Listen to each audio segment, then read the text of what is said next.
Everybody, it's Doug from the Point of Sale Data Minute coming to you this morning here at 11:15 Eastern, 10:15 Central, and I'm going to invite Zack, Pike to join me here shortly. Zack and I have a podcast coming up January the 12th at 1 Eastern, where we're going to talk about how we're going to wow you with insights that your retailer doesn't even know. Without further ado, I'm going to bring Zack in. There he is, Zack Pike.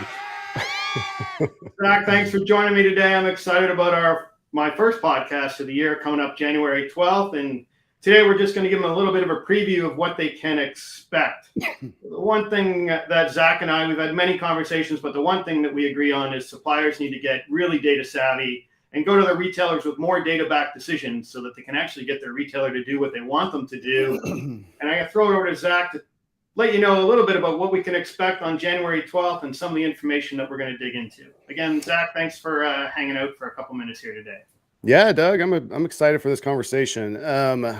So during our normal podcast time, we're going to be talking about exactly that, this like crazy world of retail where, you know, even if you're a supplier or a vendor that's in like one big retailer, that could be 2,000 locations, let alone most of the suppliers, which are in like 3 or 4 big retailers. So now you're at like 10,000 locations. The problem that creates is like you're now in this huge diverse system of stores where you've got some stores that are performing really well and some that aren't. And there is usually a reason for that. You've got your cash cows that are always producing. You've got your stores that you'd like to do better. What we'll focus on in this podcast is like figuring out why that is. There's a bunch of data sources you can use to append to your data to make it smarter, your point of sale data to make it smarter. And then there's some fancy analysis we throw on top of that that helps you segment that system into like executable chunks, right? So you might treat your big stores, once you figure out why they're performing so well, you might treat those one way. You might treat your stores that aren't performing so well another way. The trap that a lot of vendors and suppliers fall into is they treat every store the same. And all that does is dilute your resources, right? Resources can be marketing dollars. It can be inventory dollars. It can be a lot of different stuff. But if you're treating every store the same, you're just diluting what you've got. Let's put our best resources against our biggest opportunity. And let's pull some of those resources away from our stores that aren't going to produce because it's just wasted effort at that point. Yeah, 100% agree with that. I think if suppliers knew which stores held the most potential, they would clearly change where they put their marketing dollars, where they put their promotional dollars, where they may launch new products. Out of stocks are always driven by my best-selling products and my best-selling stores. And we all have seen those challenges through the COVID years, but also still currently how suppliers are trying to manage their out of stocks. And what is the value of having those products out of stock as that continues to escalate with time? Totally. And this is all stuff that the retailers are asking of their vendors, right? They make all this point of sale data available for a reason. They want you to be using it past just understanding sales, right?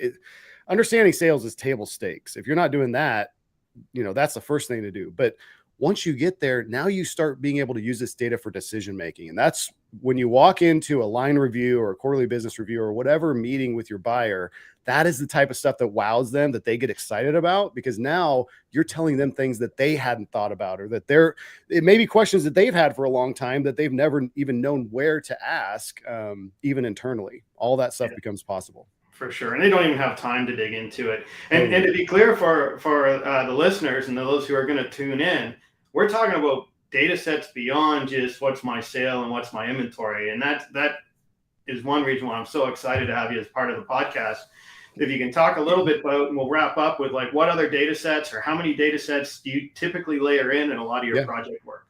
Yeah. So let's say you're selling in Walmart. Imagine drawing let's say 3-mile radius around every Walmart and having access to literally thousands of data points about either the people or the landscape of that trade area, right? So that 3-mile radius, we're basically drawing a trade area of where that Walmart is primarily pulling customers from. It could be however far we want.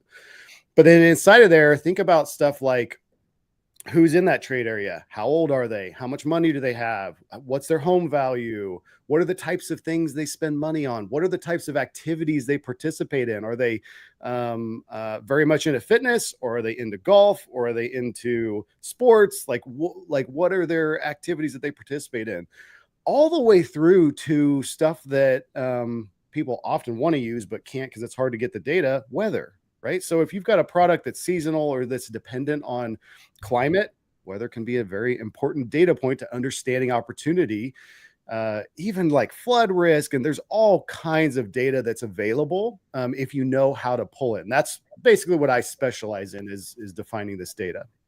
Yeah, that's awesome. I think I thought the other day when Walmart came out and said they were going to close some stores potentially because of the shoplifting rates. Totally. Yeah. Yep. Right. Crime is a big factor.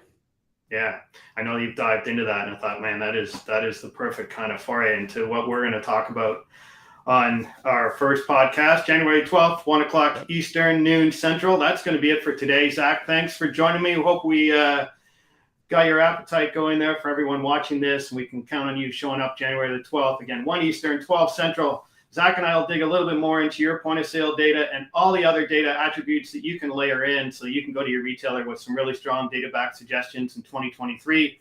Thanks for watching today, and we hope to see you on the 12th.